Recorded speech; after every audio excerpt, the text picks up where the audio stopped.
Hello everyone, thanks for tuning into today's second video. We're going to have a look at the weather. It's 10 to 14 days for today's second video. Day 10 will take us to the 12th of March, and we'll be able to extend out beyond that with the excellent GFS ECM ensembles. Maybe on a couple of weeks. Have a look at CFS V2 at the end of the video for next 4 weeks and for April. And I should get time back for you in a moment. Just say back first, a video say, our 6 AM UK weather forecast, no long range today. So we have taken a week off. The first summer update will be released next week, so long range returns next Sunday. Don't think we're going to be live tonight. I could go through trials there, but I think just be repeating. I think we're going to discuss it with 10 to 14 day, to be honest. So the live and the long range will be back next Sunday, and we'll be back on the usual sort of Sunday schedule. Thanks so much for tuning in, everyone. Hope you're having a lovely Sunday. Let's crack on then. Let's start off looking at the latest stratospheric developments. So, the blue colours are the cold temperatures at 10 HPA over the Arctic and over the North Pole as well. There's the stratospheric polar vortex.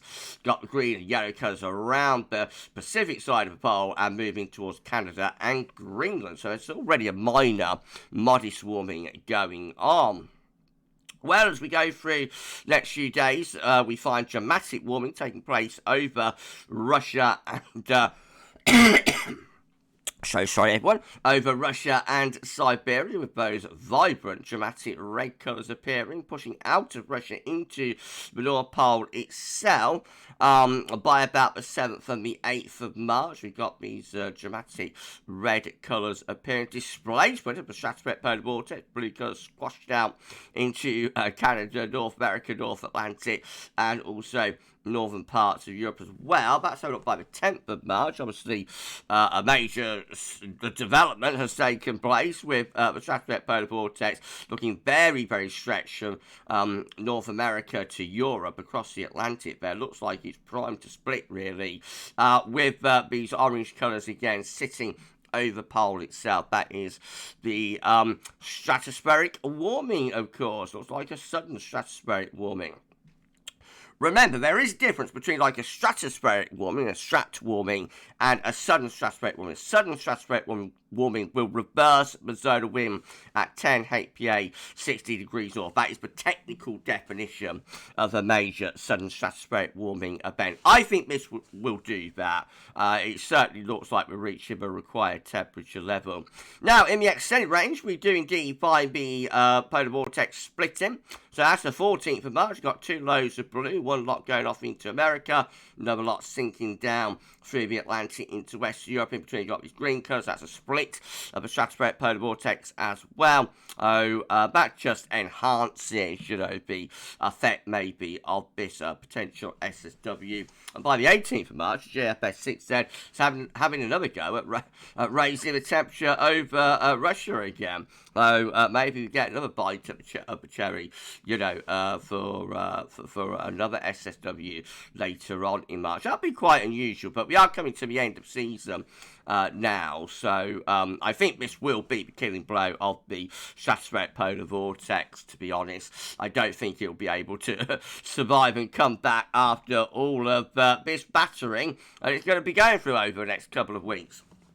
100% of GFS ensemble members are sending zone winds into reverse now. This is from Weather is Cool. They are reporting SSW probability in GFS ensembles 100%. You can see here from the green lines going down below the zero line just there. To really a very, very low level in some cases of those ensemble members. That we are looking at a major reversal of solar winds here. So this is a very, very significant weather event or climatological event that's going to be taking place over the next week to 10 days or so. ECM also going for a reverse of zone winds. This is from the University of Berlin. So the 192-hour forecast from last night's ECM 12Z was showing zone winds at 60 degrees north at plus 2.5 ms. But as we go through 24 hours later, to 216 hours, which is the 10th of March. That's when solar winds are in reverse, going down to minus 6.4. MS, and then by day 10, which is the 11th of March, or was yesterday, last night, we find we've gone down to minus 12.6 MS here. So both the GFS and the ECM and the GFS ensembles showing that the zone of wind is going to reverse. Therefore, we have a technical SSW on our hands through the second week of March. And it's all going to start kicking off in the next 2 or 3 days over Russia. So obviously, we're going to keep you updated. As I said, it's a major, significant event that's going to be taking place. Whether it has much of a tropospheric impact, in terms of blocking and colder weather for Western Europe, that's another matter. We are very late on in the season now, so it'll be interesting what the effects of this major...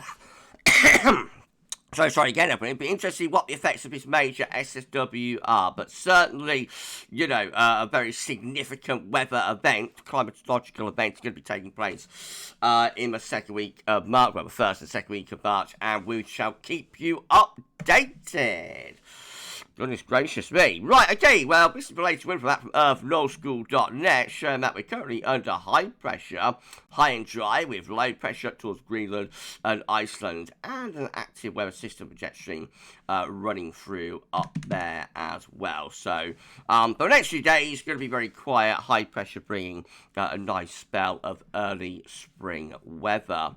Some cold nights, though, and that's having an impact on essentially temperature. The CT is in for the first day of March, and it's coming out at 4.3. That's 1.3 degrees below the 61 to 1990 average, and it's provisional to yesterday, just the first day of month. It's very cold in central England last night, here in the Towers. It's really frosty night, so that will probably tick down a little bit more. Maybe in the freeze when that updates tomorrow, actually, despite the fact that today it's actually relatively pleasant and sunny. But as long as you get these cold nights, the CT is going to struggle to rise. These were GFS upper air temperature and precipitation ensembles the next couple of weeks. We're at Birmingham today. That's where we would have looked if we was live streaming this 10 to 14 day. So we're starting off above average with the upper air temperatures for the next week. But they're coming down into the second week of March, up to the middle part of the month. There are some quite cold ensemble members in the pack there, these ones down here, but of course got the milder ensemble members up here. So a bit of a split within the GFS ensembles in terms of whether it's mild or colder through the middle part of March. Precipitation-wise, lots of dry weather to come over the next few days, and it turns much more unsettled into the second week of March with precipitation spikes returning. Temperature anomalies for the next 5 days are coming out above average, especially so up in the north. Near and north, further south, that's down to the cold nights, offsetting the milder days. But I think gradually we are going to lose these frosty nights as we go through the next 5 days. So even in the south, we find the anomaly there start to come back closer to average. And certainly in the north, looking quite mild in the 6 to 10 day time frame, above average temperatures then, and the 10 to 14 day time frame sees the temperature normally coming back closer to average once more.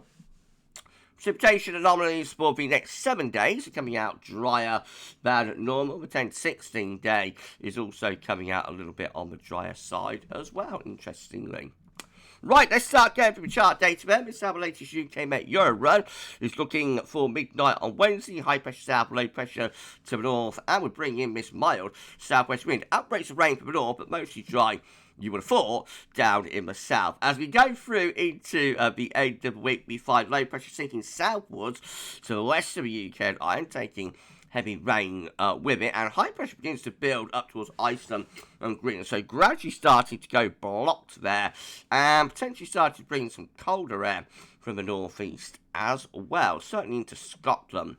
Icon again dragging up that southwesterly wind on Wednesday, looking very mild, mostly dry in the south, some rain up in the north. The reason we lose the cold nights, by the way, is due to the high pressure slipping into central and eastern Europe, allowing much more of an Atlantic influence to envelop into the into the ridge. So, for example, that's next Thursday at midnight. Winds have shifted into more of a southerly southwest direction in all areas. It could still be a bit chilly, I suppose, for East Anglia, southeastern England. But basically, we are changing wind direction, importing milder but probably somewhat cloudier skies into the high. By the end of next week into next weekend, low pressure again becoming cut off down towards Spain and Portugal.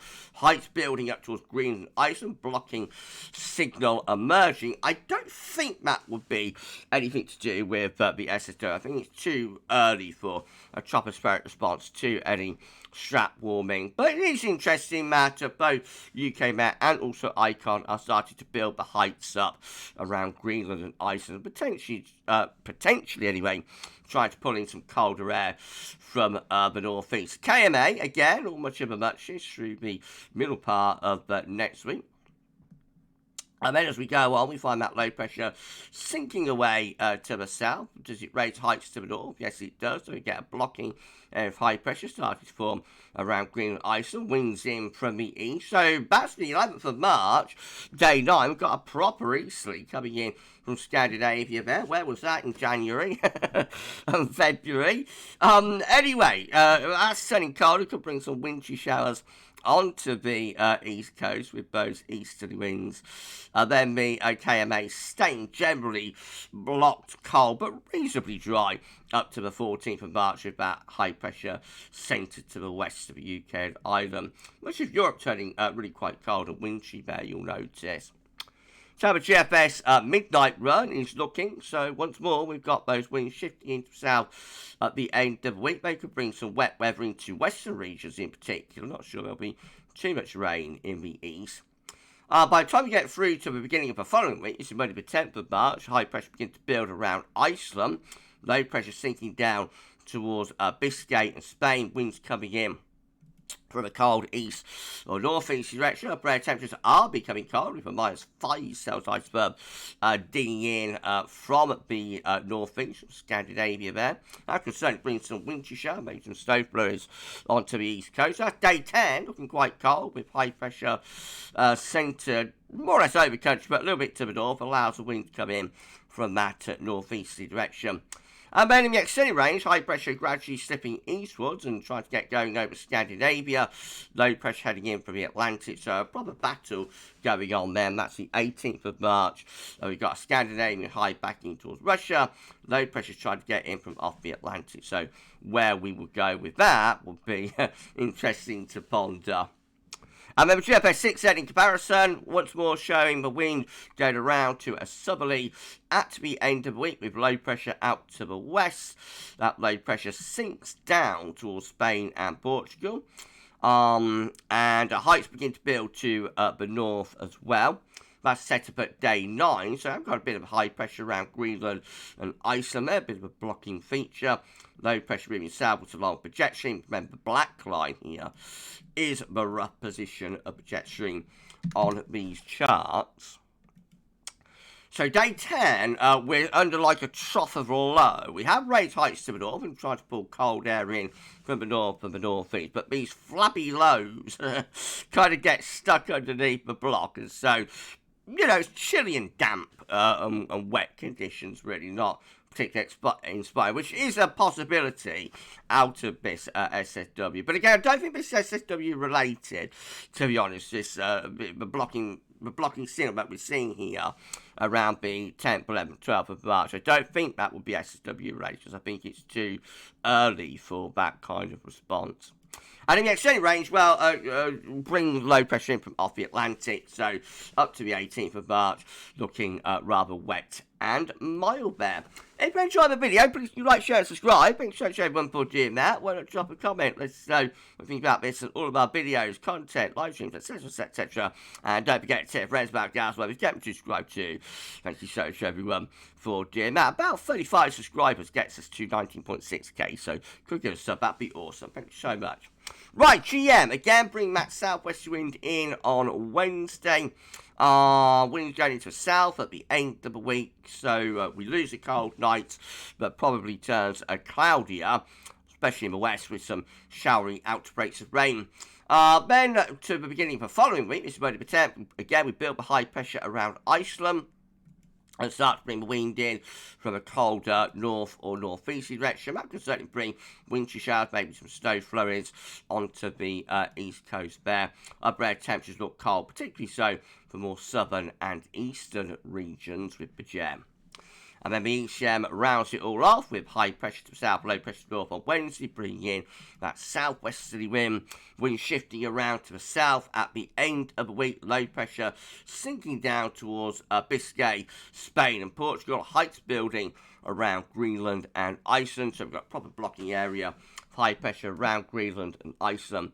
On the 10th of March, bring the wind in from an east-northeasterly direction. Looking cold and wintry, particularly across much of northern Europe by day 10 there, with this trough of low pressure and this northerly wind. As ever, and as always, we're kind of on the periphery of that, but we would be pulling in some cold air, certainly in eastern regions, into that area of high pressure. And extended with the ECM today, low pressure then starts meandering in from off the Atlantic. That's 17th of March. Got an area of low pressure west of UK Island, and we're bringing up like a southerly, southeasterly flow with so relatively mild with that, and showery rain will be coming in from off the Atlantic. This is a precipitation forecast based on the ECM run from Tometeo.com. So, up to day 10 anyway. So, a lot of dry weather from south over the next few days. There will be some showery rain at times in the north. And gradually turning more showery as we head up towards day 10. Before we go into that colder stuff. So, it's going to be very dry 10 days down in the south. A little bit of showery rain there around the 10th of March. But to be honest, to the south, a lot of dry weather to come over the next 10 days. The north will have some rain in the next few days. From those southwesterly winds. By day 10, looking most dry, then it goes more unsettled after that. This is the option on the table within the ECM ensemble today for day 10 for the Icelandic Metop. It gets us to the 12th of March. 51 out of 51 members of the ECM ensembles, all of them with high pressure blocking towards Iceland, and winds coming in potentially from a cold east or northeasterly direction. Remains to be seen how much cold air there is to tap into due to the lateness of the year. We know in 2013 we did have a very, very cold second half to March, and really bitterly cold and very snowy as well. So it's possible that we could tap in to some appreciably cold air. We're just going to wait and see how this plays out. And then in 2 weeks' time, these are the options that we've got. We get through to the 17th of March, 19 members of the ECM ensembles with plenty of low pressure through the north and west of Europe, blocking air of high pressure more on the Canadian side of Greenland. So that's wetter and starting to go a little bit milder there as well. 15 with high pressure between Greenland and Iceland, low pressure down towards France, winds coming in from a cold easterly direction with that. And got 11 with high pressure blocking around Iceland, mostly dry, but will be quite cold. Winds coming in from a northeasterly direction. 6 with high pressure towards Scandinavia, low pressure out in the Atlantic. That's like a battleground UK type situation. That could be quite wet actually, if that low pressure in the Atlantic starts throwing up slow moving weather fronts. Right, let's have a look at CFS. These are 500 millibar heights on. Let's break it down into week periods. The first week period takes from the 2nd to the 8th of March. The next week with high pressure over and to the east country, mostly dry, fine conditions. And we lose the cold nights gradually as well. Week 2 will be the 9th to the 15th of March. Again, high pressure is up towards Scandinavia, low pressure cut off down towards Spain. Though the ridge is actually through Eastern Europe as well, so that sort of brings the wind in from more of a southeasterly type direction, or south of east. Though it won't be overly cold with that, but could be a bit chilly, certainly at night. And then week 3 will be the 16th. So sorry, everyone, made myself coughing silly. Week 3 will be the 16th to the 22nd of March with low pressure towards Greenland, Iceland, high pressure down towards Spain. Now, that can be more unsettled and also mild with winds in from the west. And then week 4 will be the 23rd to 29th of March, and that looks quite mild as well. Low pressure around Greenland Islands, high pressure down towards Spain, and winds coming in from west-southwesterly direction. No sign of any tropospheric response to the SSW there up to the end of March. But as I've said before, I don't think the CFS actually looks at the strat level. It's one of the models that doesn't take into account stratospheric forecasting and whatnot. So until the SSW happens, the CFS won't be able to see it. I think that's right. That's what I've always understood anyway. And then as far as April itself is concerned, this is the 700 millibar height anomaly for April 2025. Remember, these change daily. Today's idea has high pressure from the Azores in the Atlantic, but also this big high pressure across much of northern and also eastern Europe. So, looks a very anticyclonic April, and probably quite a mild April as well, with winds tending to come in from like a southerly, southeasterly direction. And no signal for precipitation, but you would have thought a pretty dry month would be likely, with all of that high pressure both to the west and also to the east. But of course, we could get stuck between the two. Under a trough of low pressure stuck in the middle with you. I don't know. Anyway, we're done. If you've enjoyed the video, please do like, share, and subscribe. Thanks so much, everyone, for doing that. Why not drop a comment? Let us know what you think about this and all of our videos and content. And don't forget to tell your friends about GavsWeatherVids. Get them to subscribe too. Thanks so much, everyone, for doing that. Right, so I don't think we'll be live this evening. We'll just be repeating what we've gone over in this video, really. So the next live stream will be next Sunday, and that will be the day that we release the first summer update as well. So the long range is back in business from next weekend. Tomorrow, we've got a 6 a.m. UK weather forecast, and we'll have a 10 to 14 day, bring you an update with all of the strat warming developments and whatnot. So I shall see you tomorrow for that. You enjoy the rest of your Sunday. And for this one, that's all for now, and thanks for watching.